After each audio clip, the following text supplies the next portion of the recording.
Maqaa Abbaa, maqaa Ilmaa, maqaa Hafuura Qulqulluu, sadan Waaqa tokkoon. Amiin. Eebbi mataa qulqullootaa irraa jira. Macaafa Fakkeenyaa boqonnaa 10 lakkoofsa 6.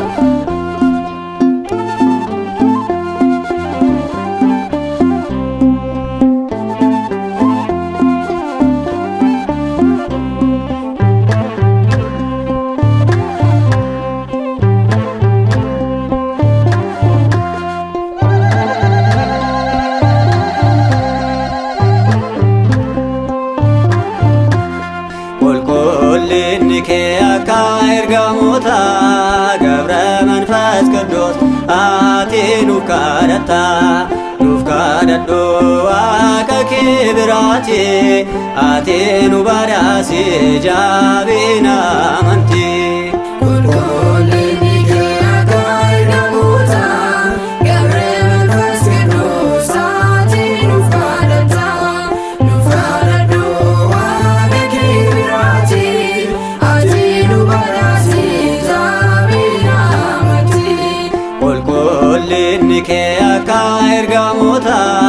Gabra manfas kados ati nuuf kadhadhu Waaqa kee biraati ati nu badhaasi jabina amantii.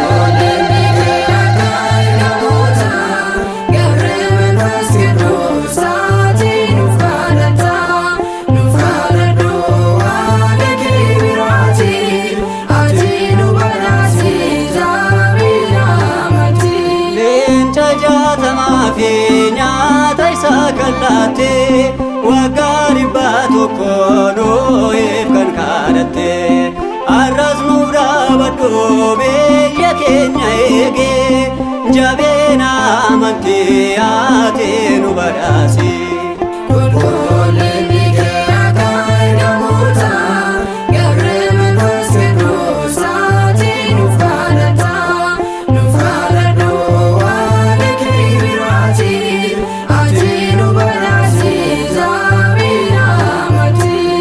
Ergama Waaqayyoon maqaan si mogga'e uffannaan kee ammoo suuraa Waaqaa ta'e nama ajaa'ibsiisaa hojiin ati hojjettu kadhannaa keen maaloo ati nu yaadadhu.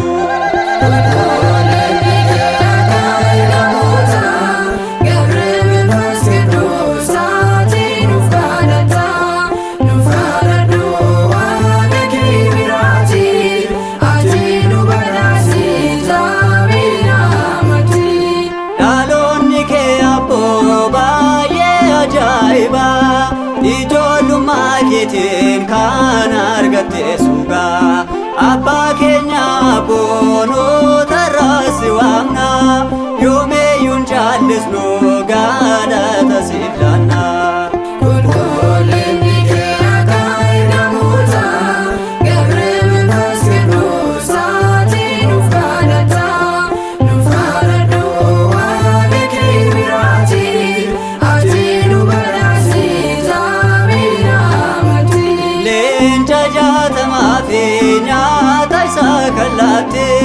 Wagari batu kono kan kadate arras nuda badu biyya keenya ege jabina amantii ati nu badhaasi.